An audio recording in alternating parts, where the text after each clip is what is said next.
আসসালামু আলাইকুম। এটিএন বাংলা সংবাদে সবাইকে স্বাগত জানাচ্ছি। আমি নাইম ফাথু মুবিন। শুরুতে বিআরবি কেবলস সংবাদ শিরোনাম। ডিসেম্বরের প্রথমার্ধে ত্রয়োদশ জাতীয় সংসদ নির্বাচনের তফসিল ঘোষণা করবে ইসি। রাজনৈতিক দল ও প্রার্থীর আচরণবিধি চূড়ান্ত। পোস্টাল ব্যালটে নেওয়া হবে প্রবাসীদের ভোট। সুষ্ঠু নির্বাচন আয়োজনের সব ধরনের ব্যবস্থা নেওয়ার নির্দেশ প্রধান উপদেষ্টার। ভোটের তারিখ নির্ধারণ করবে ইসি। উপদেষ্টা পরিষদের বৈঠক শেষে ব্রিফিংয়ে শফিকুল আলম।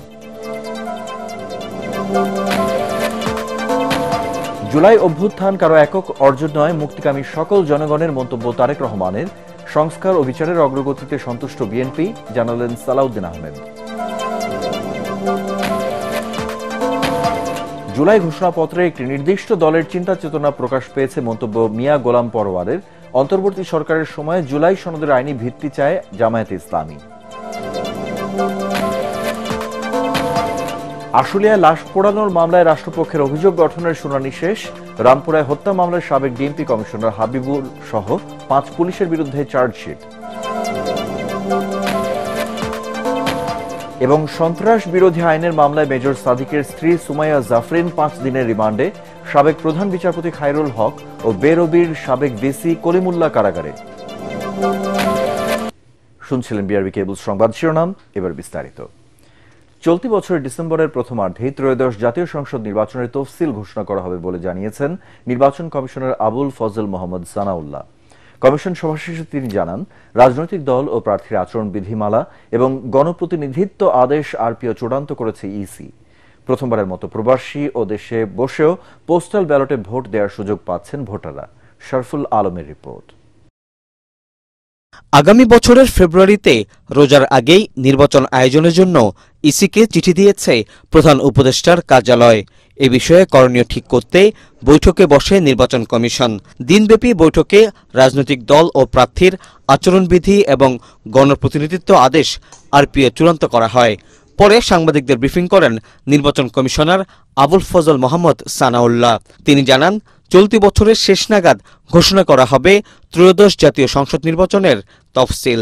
রোজা যদি হয় 18 তারিখ, ডেফিনেটলি তার আগে 2-4 দিন সময় দিবেন for the new government to take over, শপথ গ্রহণ ইত্যাদি। তার আগে নির্বাচন হবে। সে নির্বাচনে যে ডেটটা হবে টেন্টেটিভলি তার থেকে 60 দিন আগে এই শিডিউল ঘোষণার কাজটা আমাদের ডিসেম্বর মাসের প্রথম অর্ধেই আপনারা পাবেন। আচরণবিধি আজকে ফাইনাল করে দেওয়া হয়েছে।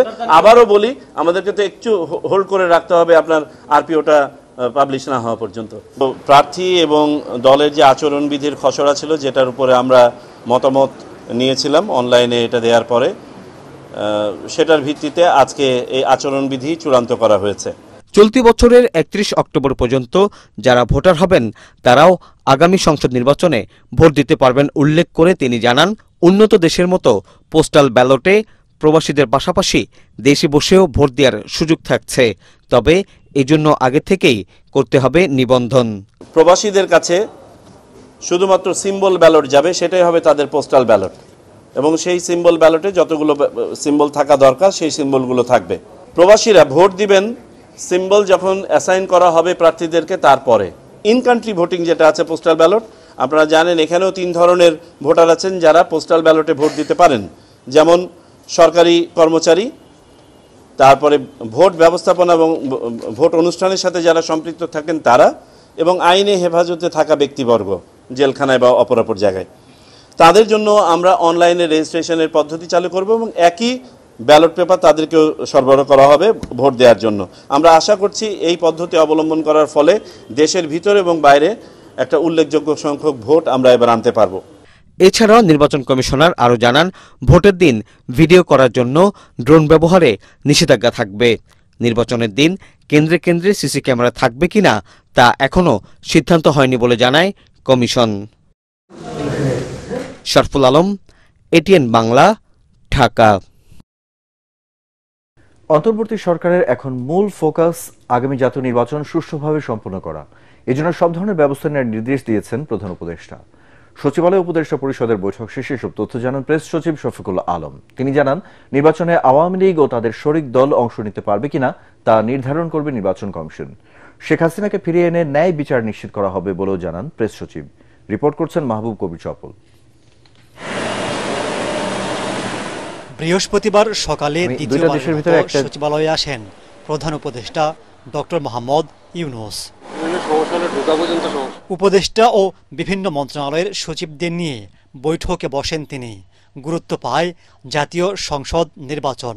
2026 সালের নির্বাচনকে বাংলাদেশের ইতিহাসে সবচেয়ে ভালো ভোটের নজির গড়তে চায় অন্তর্বর্তী সরকার। এজন্য সংশ্লিষ্ট মন্ত্রণালয়গুলোকে এখন থেকেই প্রস্তুতি নেয়ার নির্দেশ দেন প্রধান উপদেষ্টা। বৈঠক শেষে সাংবাদিকদের ব্রিফিং করেন প্রেস সচিব। চিফ অ্যাডভাইজার তার ইন্ট্রোডাক্টরি রিমার্কসে বলেছেন যে 5 তারিখে আমাদের প্রথম অধ্যায়ের শেষ হয়েছে, আজকের থেকে দ্বিতীয় অধ্যায়ের শুরু। এই দ্বিতীয় অধ্যায়ের প্রথম এবং প্রধান কাজ হলো নির্বাচন সুন্দরভাবে করা। ইন্টারিম গভর্নমেন্টের কাউন্সিল অফ অ্যাডভাইজারদের মূল এখন ফোকাস হচ্ছে নির্বাচন।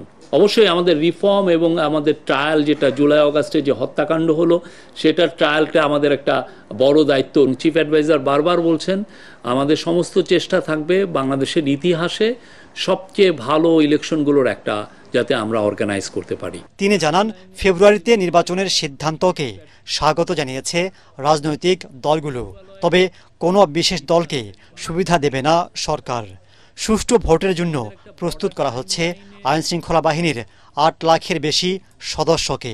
আগে তো আমাদের ছিল যে 8 লক্ষর মতো মানে দেওয়া যাবে, এখন চিন্তা ভাবনা করা হচ্ছে যে আরও বেশি দেওয়া যায় কিনা, আরও 40-50 হাজার অ্যাড করা যায় কিনা। আমরা মনে করি এই বছর ফেব্রুয়ারিতে যে ইলেকশনটা হতে যাচ্ছে সেটা ফ্রি ফেয়ার হবে এবং এটা ফেস্টিভ মুডে হবে। আমরা সবাই আনন্দের সাথে ভোট দিব এবং ওই সময় আমরা মনে করি কারো কোনো কমপ্লেন থাকবে না। আগামী নির্বাচনে আওয়ামী লীগ, জাতীয় পার্টি সহ শরিক দলগুলো অংশ নিতে পারবে কিনা সাংবাদিকদের এমন প্রশ্নে প্রেস সচিব জানান, এ বিষয়ে সিদ্ধান্ত নেবে নির্বাচন কমিশন। এটা ইলেকশন কমিশন এটা আপনাকে জানাবেন। আমরা সরকারের তরফ থেকে আওয়ামী লীগের সর্বোচ্চ সমস্ত কার্যক্রম নিষিদ্ধ ঘোষণা করা হয়েছে যতদিন না এটা ওদের বিষয়, যাদের ওদের লিডারশিপদের যে ট্রায়ালটা হচ্ছে সেটা যতক্ষণ না কনক্লুড হয়। প্রেস সচিব জোর দিয়ে বলেন, শেখ হাসিনাকে অবশ্যই দেশে আসতে হবে, তবে তার ন্যায় বিচার নিশ্চিত করবে সরকার। সারা বিশ্ব জানে মানে উনি কি করেছেন, তো সেই অনুযায়ী আমরা মনে করি যে এইগুলো যত আরও এই বিষয়গুলো সবার সামনে আসবে তত বেশি তার উপর প্রেশার তৈরি হবে যে তাকে যাতে বাংলাদেশে ফিরিয়ে আনা হয়। আমরা আশা করি একদিন না একদিন সে ফিরে আসবেন এবং এই ট্রায়ালের সম্মুখীন হবেন। জুলাই শহীদ পরিবারকে দেওয়া রাষ্ট্রীয় ক্ষতিপূরণের অর্থ পরিবারের সদস্যদের কে কত অংশ পাবেন সরকার তা নির্ধারণ করে দেবে বলে জানান তিনি। শহীদদের জন্য যেই সম্মানী দেওয়া হচ্ছে সেটা নিয়ে তাদের মধ্যে মাঝে মধ্যে ডিসপিউট, কে টাকাটা পাবেন, তো সেটার জন্য একটা বিধি করে দেওয়া হবে। মাহবুব কবির, চপল, ATN বাংলা, ঢাকা। নীতির কোনো আওয়ামী অপশাসনের বিরুদ্ধে জুলাই আন্দোলন কোনো দল বা ব্যক্তির একক নয়, এটা সবার বলে মন্তব্য করেছেন বিএনপির ভারপ্রাপ্ত চেয়ারম্যান তারেক রহমান। শহীদের আত্মত্যাগে পাওয়া ফ্যাসিস্ট মুক্ত বাংলাদেশকে নতুন করে গড়ে তোলার আহ্বান জানিয়েছেন তিনি। ডাক্তার জুবাইদা রহমানের বাবা ও সাবেক নৌবাহিনী প্রধান রিয়ার অ্যাডমিরাল মাহবুব আলী খানের 41তম মৃত্যুবার্ষিকী উপলক্ষে আলোচনা সভা ও দোয়া মাহফিলে কথা বলেন তারেক রহমান। লন্ডনের রয়্যাল রিজেন্সিতে মাহবুব রহমান খান স্মৃতি সংসদ আয়োজিত অনুষ্ঠানে বিএনপির ভারপ্রাপ্ত চেয়ারম্যান বলেন, দেশের জন্য কাজ করতে সবাইকে মানুষের পাশে দাঁড়াতে হবে। স্বৈরাচার মুক্তির আন্দোলনে সারা বিশ্বে প্রবাসী বাংলাদেশিদের ভূমিকার প্রশংসা করে ধন্যবাদ ও কৃতজ্ঞতা প্রকাশ করেন তারেক রহমান। এ সময় লন্ডন বিএনপি নেতারা ও স্ত্রী ডাক্তার জুবাইদা রহমান উপস্থিত ছিলেন। 5ই আগস্ট যে বিজয় আমরা অর্জন করেছি, এই বিজয়টি কোনো একক কোনো সংগঠন বা কোনো দলের দ্বারা সম্ভব ছিল না। সমাজের সর্বস্তরের মানুষ, প্রত্যেকটি শ্রেণী পেশার মানুষ রাজপথে নেমে এসেছিলেন বলেই এই আন্দোলনটি সফল হয়েছে। বাংলাদেশ স্বৈরাচার মুক্ত হয়েছে। স্বৈরাচারের বিরুদ্ধে যে আন্দোলন হয়েছে সেই আন্দোলনে প্রবাসীদের বিপুল সংখ্যক মানুষ যার যার অবস্থান থেকে সেই আন্দোলনকে সফল করার জন্য বিভিন্নভাবে অবদান রেখেছেন। আপনারা যেভাবে দেশকে গড়ে তুলতে সাহায্য করেছেন অতীতে, ইনশাআল্লাহ আগামী দিনে গণতান্ত্রিক যে সরকার আসবে সেই সরকারকে আপনারা সহযোগিতা করবেন, যাতে দেশকে আমরা যারা আসবে তারা যাতে দেশকে সামনের দিকে এগিয়ে নিয়ে যেতে পারে। আগামী ফেব্রুয়ারিতে জাতীয় নির্বাচন অনুষ্ঠানের প্রয়োজনীয় পদক্ষেপ নিতে নির্বাচন কমিশনকে চিঠি দেওয়া জনপ্রত্যাশা পূরণে অন্তর্বর্তী সরকারের সবচেয়ে গুরুত্বপূর্ণ পদক্ষেপ বলে মন্তব্য করেছেন বিএনপির স্থায়ী কমিটির সদস্য সালাউদ্দিন আহমেদ। গুলশানের নিজ বাসায় তাৎক্ষণিক প্রতিক্রিয়ায় তিনি বলেন, এর মাধ্যমে নির্বাচন নিয়ে জাতির অপেক্ষার অবসান হবে। সংস্কার ও বিচারের অগ্রগতিতে বিএনপি সন্তুষ্ট জানিয়ে তিনি বলেন, জাতিকে এগিয়ে নিতে ডক্টর ইউনূসকে সহযোগিতা করবে বিএনপি। কামরুজ্জামান রাজীবের রিপোর্ট। প্রধান উপদেষ্টার ঘোষণা অনুযায়ী আগামী বছরের ফেব্রুয়ারিতে জাতীয় নির্বাচন আয়োজনে পুরোদমে প্রস্তুতি শুরু করেছে অন্তর্বর্তী সরকার। এরই অংশ হিসেবে নির্বাচনের সার্বিক প্রস্তুতি নিতে বুধবার নির্বাচন কমিশনে চিঠি পাঠায় সরকার। জাতিকে সংকটমুক্ত করতে অন্তর্বর্তী সরকারের এ উদ্যোগকে ইতিবাচক হিসেবে দেখছেন বিএনপির নেতা সালাউদ্দিন আহমদ। এই চিঠিটা হলো গত এক বছরের মধ্যে সবচাইতে গুরুত্বপূর্ণ পদক্ষেপ।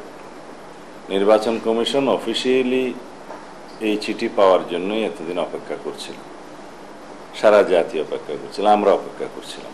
মৌলিক সংস্কার বিষয়ে মোটামুটি একটা জাতীয় ঐকমত্য সৃষ্টি হয়েছে এবং সেই জুলাই জাতীয় সনদ 2025 স্বাক্ষরের জন্য প্রস্তুত হচ্ছে।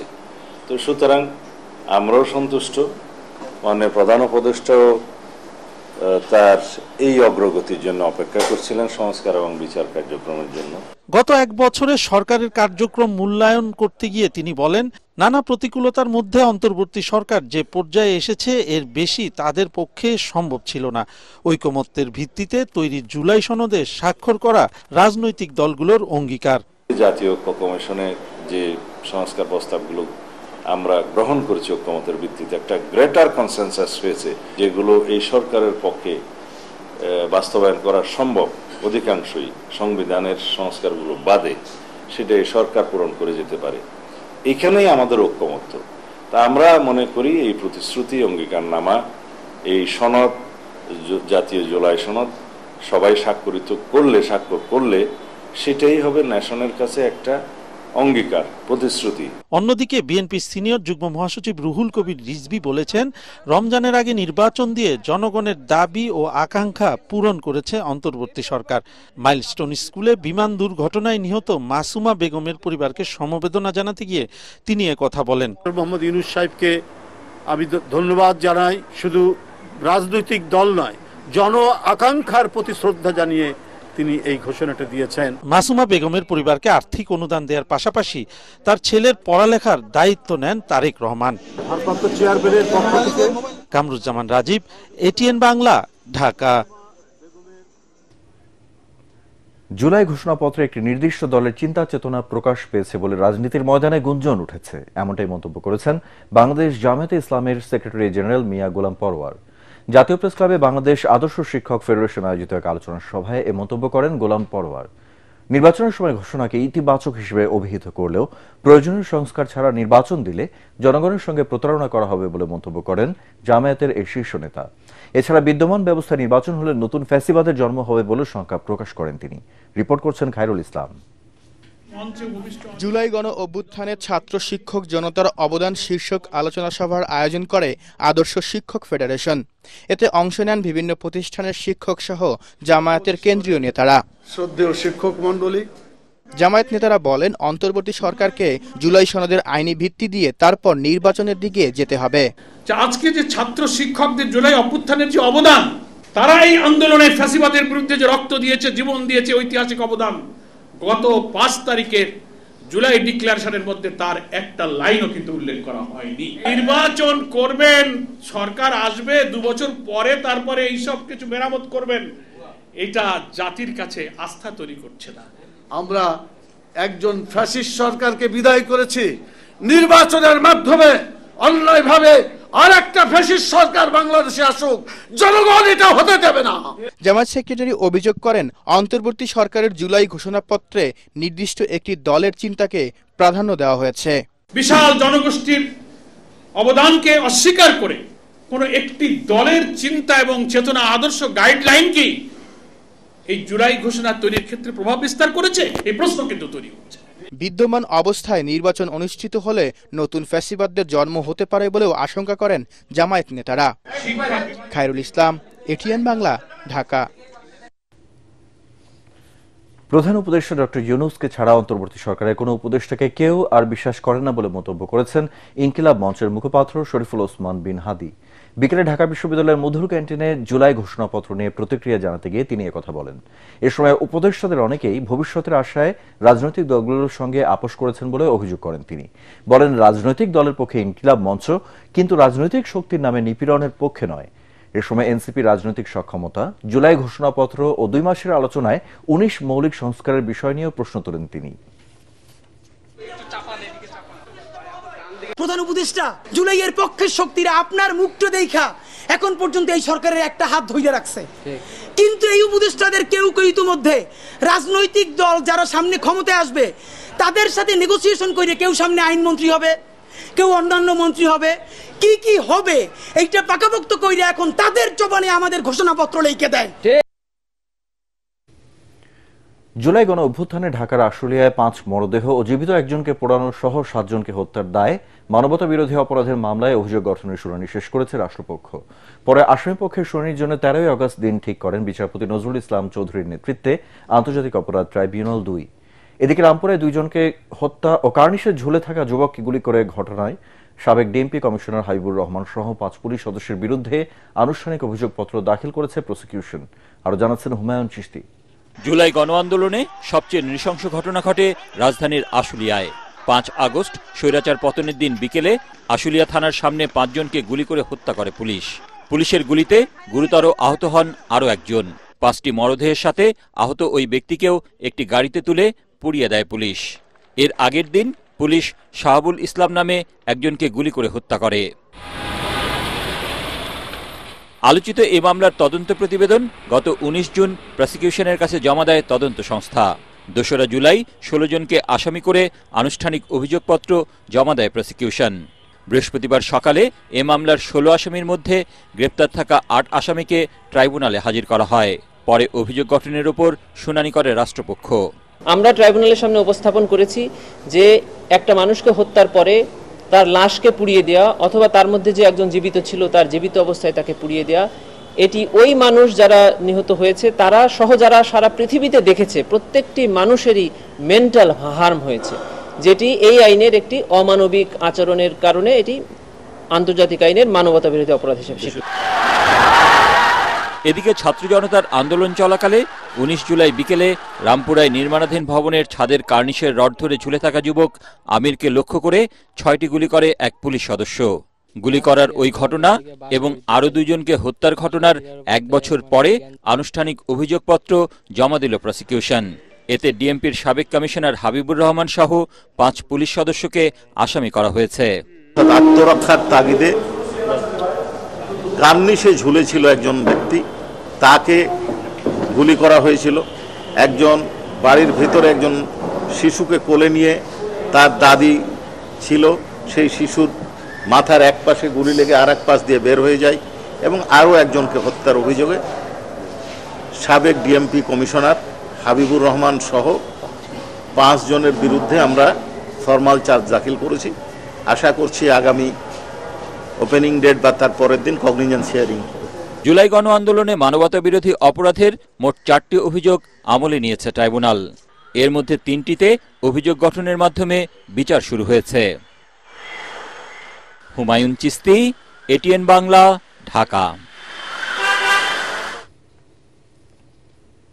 এয়ার অ্যাম্বুলেন্স না থাকায় জুলাই যোদ্ধাদের বিদেশে নিয়ে চিকিৎসা করতে বেগ পেতে হয়েছে বলে জানিয়েছেন স্বাস্থ্য উপদেষ্টা নূরজাহান বেগম। তিনি বলেন, নিয়ম নীতির তোয়াক্কা না করে সিঙ্গাপুর ও ব্যাংকক থেকে অ্যাম্বুলেন্সের ব্যবস্থা করে অনেককে পাঠানো হয়েছে। রাজধানীতে গত 1 বছরের স্বাস্থ্য খাতের কার্যক্রম নিয়ে সংবাদ সম্মেলনে তিনি জানান, বিদেশ থেকে চিকিৎসক এনে জুলাই যোদ্ধাদের চিকিৎসার পাশাপাশি এ পর্যন্ত 78 জনকে বিভিন্ন দেশে পাঠানো হয়েছে। আরও 26 জনকে পাঠানোর কথা জানিয়েছেন উপদেষ্টা। রিপোর্ট আদ্দিন সজীবের। অন্তর্বর্তী সরকারের গত 1 বছরের স্বাস্থ্য মন্ত্রণালয়ের কার্যক্রম নিয়ে আলোচনা সমালোচনা হয়েছে অনেক। জুলাই গণঅভ্যুত্থানের আহতদের সুচিকিৎসা নিশ্চিত করতে কতটা পেরেছে সে প্রশ্ন ওঠে বড় করে। এসবের জবাব নিয়ে নিজেদের অবস্থান তুলে ধরেছে স্বাস্থ্য মন্ত্রণালয়। সিঙ্গাপুর, ফ্রান্স, ইউকে, ইউএসএ বিভিন্ন জায়গা থেকে আমরা ডাক্তার নিয়ে আসলাম। স্বাস্থ্য উপদেষ্টা নূরজাহান বেগম জানান, স্বাধীনতার এত বছরেও এয়ার অ্যাম্বুলেন্স নেই বাংলাদেশে। অন্য দেশের থেকে ব্যবস্থা করে জুলাই যোদ্ধাদের অনেককে পাঠানো হয়েছে বিদেশে। বাইরে থেকে দেশে আনা হয় চিকিৎসক। এই যে এয়ার অ্যাম্বুলেন্স আমি ভাড়া করে নিয়ে আসলাম, এইটা আমার পারমিশন দিবে কে? মিনিস্ট্রির নিয়ম বিধির মধ্যে তো এগুলো নাই, কিন্তু আমরা এই নিয়ম নীতির কোনো তোয়াক্কা করি নাই। বলছি আগে জীবন বাঁচুক, তারপরে দেখা যাবে কি করা যাবে না যাবে। এছাড়া দেশে 7,000 চিকিৎসক সংকট সহ মানুষের স্বাস্থ্যসেবা নিশ্চিতে পদে পদে বেগ পাওয়ার কথা জানান এই উপদেষ্টা। 3,000 ডাক্তারকে শূন্য পদে প্রমোশন দেওয়ার কাজ শুরু করেছি এবং ইতিমধ্যে প্রায় 1700 ডাক্তারকে বিভিন্ন লেভেলের, প্রফেসর থেকে শুরু করে বিভিন্ন লেভেলের আমরা প্রমোশন দিয়েছি। স্বাস্থ্য মন্ত্রণালয়ের বিশেষ সহকারী অধ্যাপক ডাক্তার সাইদুর রহমান জানান, সংস্কার পরিকল্পনার কেন্দ্রে স্বাস্থ্য খাত না থাকলে অন্যগুলো বাধাগ্রস্ত হবে। সরকারি সেবা খাতে 15,000 শয্যা বাড়াতে সরকার কাজ শুরু করেছে বলেও জানান তিনি। 15,000 শয্যা সংখ্যার হাসপাতাল অবকাঠামো সম্প্রসারণের জন্য যদি ইমিডিয়েটলিও 20,000 কোটি টাকা বরাদ্দ করা হয়, তাতেও 3 থেকে 5 বছর সময় লাগবে। এইরকম কোন ড্রাস্টিক সিদ্ধান্ত, এরকম বিপ্লবী রাজনৈতিক সিদ্ধান্ত নেওয়া অন্তর্বর্তীকালীন সরকারের পক্ষে আসলে তো সম্ভব নয়, কিন্তু আমরা এটি চিহ্নিত করেছি। মাইলস্টোনের মর্মান্তিক দুর্ঘটনার পর দ্রুত ব্যবস্থা নেওয়ার কথা জানায় স্বাস্থ্য মন্ত্রণালয়।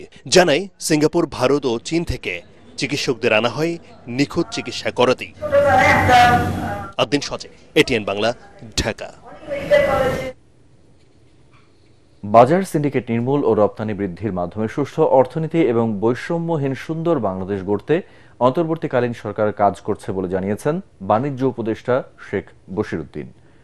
রাজধানীর কারওয়ান বাজারে টিসিবি ভবনে এক অনুষ্ঠানে তিনি বলেন, সামনে জাতিকে সুষ্ঠু এবং গ্রহণযোগ্য নির্বাচন উপহার দেওয়ার আগেই দুর্নীতিও দূর করা হবে। ইমদাদুল্লাহ বাবুর রিপোর্ট।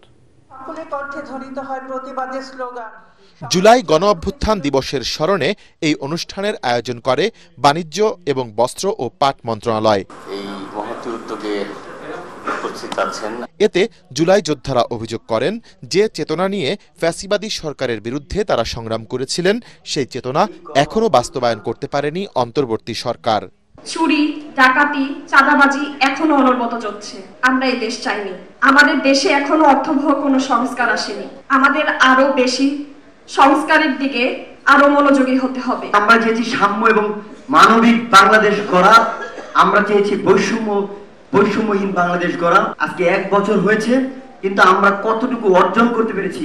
এ সময় বাণিজ্য এবং বস্ত্র ও পাট উপদেষ্টা শেখ বশিরউদ্দিন বলেন, জুলাই চেতনা বাস্তবায়নে রাষ্ট্রের যে অবকাঠামোগত পরিবর্তন করা হচ্ছে, শিগগিরই তার সুফল পাওয়া যাবে। আমরা বাজার ব্যবস্থায় সিন্ডিকেশনকে নির্মূল করতে সক্ষম হয়েছি। আমরা টিসিবির কার্যক্রমকে অন্তর্ভুক্তমূলক করতে পেরেছি। রিজার্ভ যেটা সম্ভবত $10 বিলিয়ন নেমে গিয়েছিল, সেটা এখন $30 বিলিয়ন উঠে এসছে।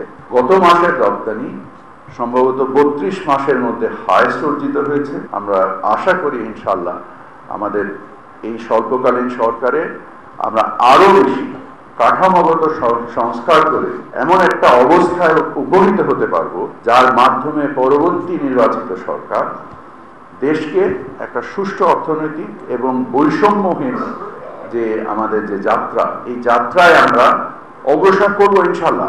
রিজার্ভ বৃদ্ধি সহ 1 বছরে বেশ কিছু অর্জনের কথা উল্লেখ করে তিনি বলেন, বৈষম্যহীন বাংলাদেশের স্বপ্ন বাস্তবে রূপ নিতে আর বেশি দেরি নেই। ইমদাদুল্লাহ বাবু, এটিএন বাংলা, ঢাকা। রাজধানীর কেবি কনভেনশন হলে কার্যক্রম নিষিদ্ধ আওয়ামী লীগের নেতাকর্মীদের সঙ্গে সম্পৃক্ততার অভিযোগে মেজর সাদিকের স্ত্রী সুমাইয়া জাফরিনের 5 দিনের রিমান্ড মঞ্জুর করেছে আদালত। ভাটারা থানার সন্ত্রাস বিরোধী আইনের মামলায় এই রিমান্ড মঞ্জুর করেন বিচারক। এদিকে রায় জালিয়াতির অভিযোগে রাজধানীর শাহবাগ থানার মামলায় সাবেক প্রধান বিচারপতি এবিএম খায়রুল হককে রিমান্ড শেষে কারাগারে পাঠিয়েছেন আদালত। অর্থ আত্মসাতের অভিযোগে দুদকের করা মামলায় গ্রেপ্তার সাবেক ভিসি নাজমুল হাসান কলিমুল্লাহকে কারাগারে পাঠানোর আদেশ দিয়েছেন আদালত। রিপোর্ট করছেন মাজহারুল হক মুহাজির। আইন শৃঙ্খলা বাহিনীর তথ্য মতে গেল 8 জুলাই রাজধানীর বসুন্ধরায় কেভি কনভেনশন হলে 3 থেকে 400 অবসরপ্রাপ্ত সরকারি কর্মকর্তা, কর্মচারী, ছাত্রলীগ ও আওয়ামী লীগের নেতাকর্মীরা গোপন বৈঠক করেন। বিদেশে কর্মী প্রশিক্ষণের কথা বলে আওয়ামী লীগের রাজনীতির সাথে জড়িত শারমিন নামের এক নারী ওই হলটি ভাড়া করেন। বৈঠক ও প্রশিক্ষণের বিষয় এবং উপস্থিত নেতাকর্মীদের পরিচয় গোপন রাখতে কেভি কনভেনশন হলের সিসি ক্যামেরার সংযোগ বিচ্ছিন্ন করে দেয় এক যুবক। সেই ফুটেজ সংগ্রহ করেছে পুলিশ। বিদেশে লোক নেওয়ার প্রশিক্ষণ নাম দিয়ে বিভিন্ন বয়সের বিভিন্ন শ্রেণীর লোকজনকে প্রশিক্ষণের নাম দিয়ে জড়ো করা হয় এবং এখানে 300-400 লোক ছিল বলে আমাদের কাছে তথ্য রয়েছে। এই সংবাদ পাওয়ার পরে গত 13 জুলাই আমরা এখান থেকে দুজনকে আটক করি, যিনি এই কনভেনশন হলটা বুকিং দিয়েছিলেন। প্রশিক্ষণ দেওয়ার অভিযোগে 17 জুলাই সেনা কর্মকর্তা মেজর সাদিককে তার উত্তরার বাসা থেকে আটক করে সেনা হেফাজতে নেওয়া হয়। সুমাইয়া জাফরি নামক এক নারীকে এই ঘটনায় সংশ্লিষ্টতার অভিযোগে হেফাজতে নিয়েছি এবং তাকে ইতিমধ্যে আদালতে প্রেরণ করা হয়েছে। তদন্ত করে দেখছি এখানে যারা সমবেত হয়েছিলেন তাদের কি উদ্দেশ্য ছিল এবং এখানে ভিন্ন কোনো পরিকল্পনা ছিল কিনা। এদিকে রায় জালিয়াতির অভিযোগে রাজধানী শাহবাগ থানার মামলায় সাবেক প্রধান বিচারপতি ABM খায়রুল হককে রিমান্ড শেষে কারাগারে পাঠিয়েছেন আদালত। দুপুরে শুনানি শেষে ঢাকার মেট্রোপলিটন ম্যাজিস্ট্রেট মোহাম্মদ সাইফুজ্জামানের আদালত এই আদেশ দেন। এদিন বেগম রোকেয়া বিশ্ববিদ্যালয়ের উন্নয়ন কাজের 30 কোটি টাকা অর্থ আত্মসাতের অভিযোগে দুদকের করা মামলায় গ্রেপ্তার সাবেক ভিসি নাজমুল হাসান কলিমুল্লাহকে কারাগারে পাঠানোর আদেশ দিয়েছেন আদালত। এর আগে তাকে আদালতে হাজির করে কারাগারে আটক রাখার আবেদন করে দুদক। মাসহারুল হক মুহাজির, ATN বাংলা, ঢাকা। আগামী শনিবার দলের 10ম জাতীয় কাউন্সিল করবে জাতীয় পার্টির একাংশ। রাজধানীর গুলশানে এমানুয়েল পার্টি সেন্টারে আয়োজিত সম্মেলনে সভাপতিত্ব করবেন দলের senior co chairman barrister Anisul Islam Mahmud. প্রধান অতিথি হিসেবে থাকবেন জাতীয় পার্টি জেপি চেয়ারম্যান ও সাবেক মন্ত্রী আনোয়ার হোসেন মঞ্জু। গণমাধ্যমে পাঠানো বিজ্ঞপ্তি থেকে জানানো হয়েছে, সম্মেলনে সারা দেশ থেকে প্রায় 5000-এর বেশি কাউন্সিলর ও ডেলিগেটস উপস্থিত থাকবেন। সম্মেলন উপলক্ষে শুক্রবার সকাল 11টায় রাজধানীর গুলশানে হাওলাদার টাওয়ারে জরুরি সংবাদ সম্মেলন ডাকা হয়েছে। এদিকে কাকরাইলে জাতীয় পার্টির কেন্দ্রীয় কার্যালয়ে আগামীকাল সকাল 10টায় জরুরি সংবাদ সম্মেলন ডেকেছেন দলের চেয়ারম্যান GM কাদের। গত 24 ঘন্টায় ডেঙ্গু আক্রান্ত হয়ে আরো 3 জনের মৃত্যু হয়েছে। এছাড়া সারা দেশে 428 জন ডেঙ্গু রোগী হাসপাতালে ভর্তি হয়েছে। স্বাস্থ্য অধিদপ্তরের এক বিজ্ঞপ্তিতে এ তথ্য জানানো হয়। মৃত 3 জনের মধ্যে একজন চট্টগ্রাম বিভাগের, একজন রাজশাহী বিভাগের এবং একজন ঢাকা দক্ষিণ সিটি কর্পোরেশনের বাসিন্দা। চলতি বছরে এ যাবৎ ডেঙ্গুতে মোট 95 জনের মৃত্যু হয়। ডেঙ্গু ও চিকুনগুনিয়া সহ মশাবাহিত বিভিন্ন ভয়াবহ রোগের প্রাদুর্ভাব বেড়েই চলেছে।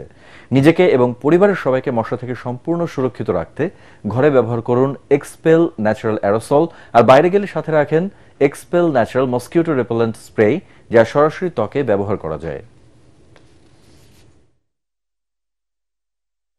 এক্সপেল এর নতুন ফর্মুলা RPMD ডুয়েল অ্যাকশনে ঘরের মশা বাঁচবে না, বাইরের মশা আসবে না। শিক্ষার্থীদের সাথে নিয়ে ডাকসুর নির্বাচন কমিশনকে সকল প্রকার সহযোগিতা করতে প্রস্তুত থাকবে বলে জানায় ইসলামী ছাত্র আন্দোলন বাংলাদেশ। বিকেলে ঢাকা বিশ্ববিদ্যালয়ের কেন্দ্রীয় ছাত্র সংসদ ডাকসুর সামনে সমসাময়িক পরিস্থিতি, ডাকসু নির্বাচন ও প্যানেল ঘোষণা বিষয়ে সংবাদ সম্মেলনে সংগঠনটি এসব কথা জানায়। পরস্পর বিরোধী হিংসাত্মক মন্তব্য, গুজব এবং ডাকসু বানচালের প্রবণতা থেকে মুক্ত রাখতে প্রশাসনের শক্ত পদক্ষেপের দাবি জানায় সংগঠনটির নেতারা। জানান, ডাকসুকে কেন্দ্র করে ক্যাম্পাসে পুঁজিবাদী আস্ফালন এবং যে টাকার ছড়াছড়ি বন্ধ করতে হবে। তারা অভিযোগ করেন, কেউ কেউ তাদের নিজস্ব প্রস্তুতির ঘাটতি কিংবা জনসমর্থনের অভাবে এবং পরাজিত হওয়ার ভয়ে ডাকসু আয়োজনকে স্বাগত জানাচ্ছে না এবং ডাকসু বানচালে ক্যাম্পাসকে অস্থিতিশীল করার পায়তারা চালাচ্ছে। তাই তাদেরকে ডাকসু বিরোধী প্রচারণা থেকে বিরত থাকার আহ্বানও জানায় ইসলামী ছাত্র আন্দোলন বাংলাদেশ। ক্যাম্পাসের সার্বিক পরিস্থিতি বিবেচনায় ডাকসুর পরিবেশকে সমুন্নত রাখতে এবং সুন্দর রাখতে ঢাকা বিশ্ববিদ্যালয় ক্যাম্পাসে যেন এই যে দীর্ঘ 6 বছর পরে ডাকসু নির্বাচন অনুষ্ঠিত হতে যাচ্ছে, এটা যেন কোনো পক্ষ এই বিবাদের সুযোগ নিয়ে ডাকসু নির্বাচনকে বানচাল করতে না পারে, এই ব্যাপারে আমাদের সকলকে সজাগ থাকতে হবে। অনুষ্ঠিত হয়ে গেল এভিয়েশন দুর্ঘটনা এবং নাগরিক ঝুঁকি বাংলাদেশের দুর্যোগ ব্যবস্থাপনা প্রস্তুতির পুনর্মূল্যায়ন শীর্ষক গোলটেবিল বৈঠক। দ্য বাংলাদেশ মনিটর আয়োজিত এই গোলটেবিল বৈঠকে এভিয়েশন খাত সংশ্লিষ্ট দুর্ঘটনা এবং প্রতিরোধে করণীয় নিয়ে আলোচনা করেন বিশেষজ্ঞরা। আলোচকরা বলেন, হযরত শাহজালাল আন্তর্জাতিক বিমানবন্দরের আশেপাশে এখনও শতাধিক স্থাপনা রয়েছে যা মারাত্মক ঝুঁকিপূর্ণ। একই সাথে মাইলস্টোন ট্র্যাজেডির মতো দুর্ঘটনা থেকে নাগরিক ঝুঁকি হ্রাসে করণীয় নিয়েও আলোচনা করা হয়। এ সময় নিরাপত্তা বিশ্লেষক ইশফাক ইলাহি চৌধুরী, সাবেক বিমান দুর্ঘটনা তদন্ত কমিটির প্রধান অবসরপ্রাপ্ত captain Salauddin M Rahmatullah, the Bangladesh Monitor সম্পাদক কাজী ওয়াহিদুল আলম অন্যান্যের মধ্যে উপস্থিত ছিলেন।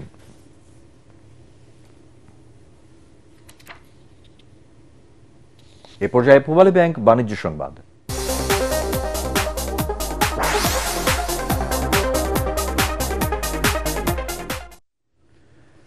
বাংলাদেশের ক্রমবর্ধমান জনগোষ্ঠীর জন্য খাদ্য ও পুষ্টির নিরাপত্তা নিশ্চিত করা একটি অন্যতম চ্যালেঞ্জ মন্তব্য করে কৃষি বিশেষজ্ঞরা বলছেন, সবজি, মাছ, মাংস সহ প্রভৃতি খাদ্য উৎপাদনে দেশ স্বয়ংসম্পূর্ণ হওয়া সত্ত্বেও মানুষের সামর্থ্য ও সচেতনতার অভাবে পুষ্টি উন্নয়ন বিষয়ক বিভিন্ন সূচকের অগ্রগতি বাধাগ্রস্ত হচ্ছে।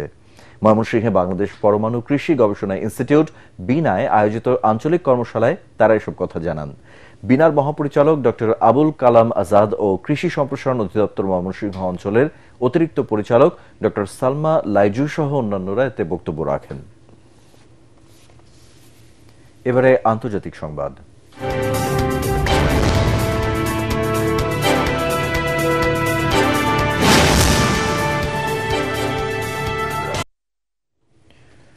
কাশ্মীরে 25টি রাজনৈতিক ও ইতিহাস ভিত্তিক বই নিষিদ্ধ ঘোষণা করেছে ভারত। মূলত বইগুলোর মধ্যে কাশ্মীরের রাজনৈতিক ইতিহাস, ভারত পাকিস্তান সম্পর্ক, মানবাধিকার লঙ্ঘন ও কাশ্মীরি জনগণের দৃষ্টিভঙ্গি উঠে এসেছে। তবে কেন্দ্রীয় সরকার বলছে এসব বই ভুয়া তথ্য ও বিচ্ছিন্নতাবাদী মতাদর্শ ছড়ায়। নিষিদ্ধ এসব বইয়ের লেখকদের মধ্যে রয়েছেন বুকার পুরস্কারপ্রাপ্ত অরুন্ধতী রায়, সংবিধান বিশেষজ্ঞ এজি নুরানি, ইতিহাসবিদ সুমন্ত্র বোস, ক্রিস্টোফার স্ন্যান্ডেন ও ভিক্টোরিয়া স্কোফিল্ডের মতো বিশ্ববিখ্যাত লেখক। নতুন ফৌজদারি আইনের আওতায় এসব বই বিক্রি, সংরক্ষণ বা পড়লে 3 বছর থেকে আজীবন কারাদণ্ড হতে পারে। 2019 সালে কাশ্মীরের বিশেষ মর্যাদা বাতিলের পর অঞ্চলটিতে মত প্রকাশের স্বাধীনতা ও গণমাধ্যমের উপর নিয়ন্ত্রণ অনেক বেড়ে গেছে।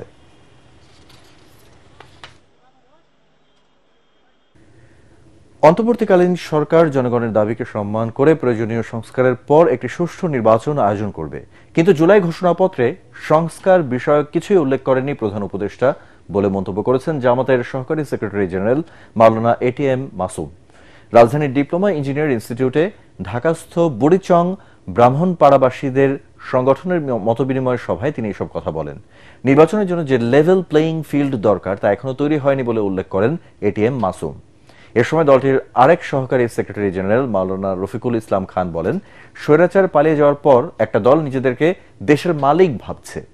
ফ্যাসিবাদী স্টাইলে নির্বাচন করে তারা ক্ষমতা দখল করতে চাচ্ছে।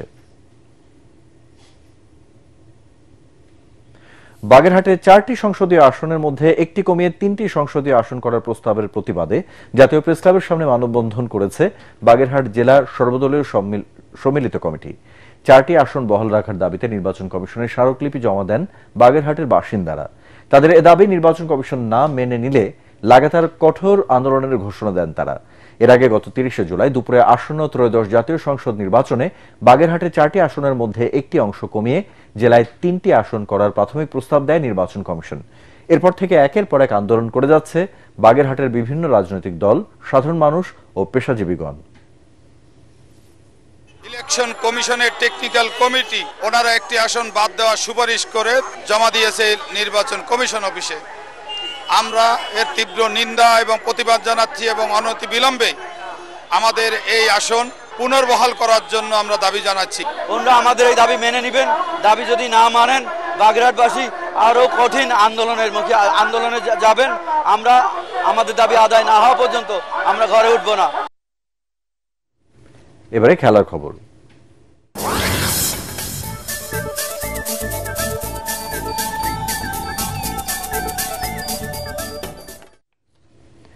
এশিয়ান কাপের মূল পর্বে খেলার আগে আরো একটি সুখবর পেল বাংলাদেশ নারী ফুটবল দল। ফিফা র্যাঙ্কিং এ রেকর্ড 24 ধাপ এগিয়েছে তারা। আজ প্রকাশিত ফিফা র্যাঙ্কিং এ 104 নম্বরে উঠে এসেছে বাংলাদেশ। সব দলের মধ্যে র্যাঙ্কিং এ বাংলাদেশই সবচেয়ে বড় লাফ দিয়েছে। পরাগারমানের রিপোর্ট।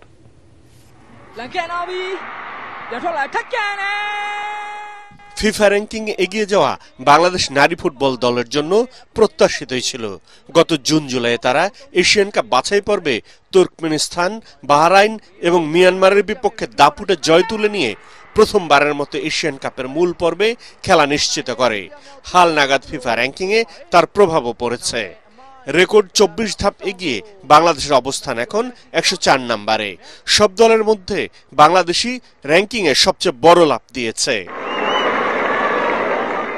লাল সবুজের জার্সিধারীদের নামের পাশে 80.51 পয়েন্ট যোগ হয়ে বেড়ে দাঁড়িয়েছে 1179.87 পয়েন্ট। এর আগে বাংলাদেশ সর্বোচ্চ 11 ধাপ এগিয়েছিল, এবার ভেঙে গেল সেই রেকর্ড। গত জুনে মিয়ানমার সফরে যাওয়ার সময় ফিফা র্যাঙ্কিংয়ে 128 নম্বরে ছিল বাংলাদেশ। 126 দিন পর আগামী 11 ডিসেম্বর পরবর্তী র্যাঙ্কিং প্রকাশ করবে ফিফা। এদিকে গত 10 জুলাই ছেলেদের হালনাগাদ র্যাঙ্কিংয়ে এক ধাপ পিছিয়ে 184 নম্বরে নেমে গিয়েছে বাংলাদেশ। এই প্রেক্ষাপটে নারী ফুটবলের নবজাগরণে নতুন আশায় বুক বাঁধছেন বাংলাদেশের ফুটবল প্রেমীরা। পরাগ আরমান, এটিএন বাংলা। শেষ করার আগে বিআরবি কেবল সংবাদ শিরোনামগুলো এক নজরে আরেকবার। ডিসেম্বরের প্রথমার্ধে ত্রয়োদশ জাতীয় সংসদ নির্বাচনের তফসিল ঘোষণা করবে ইসি। রাজনৈতিক দল ও প্রার্থীর আচরণবিধি চূড়ান্ত। পোস্টাল ব্যালটে নেওয়া হবে প্রবাসীদের ভোট। সুষ্ঠু নির্বাচন আয়োজনে সব ধরনের ব্যবস্থা নেওয়ার নির্দেশ প্রধান উপদেষ্টার। ভোটের তারিখ নির্ধারণ করবে ইসি। উপদেষ্টা পরিষদের বৈঠক শেষে ব্রিফিংয়ে শফিকুল আলম।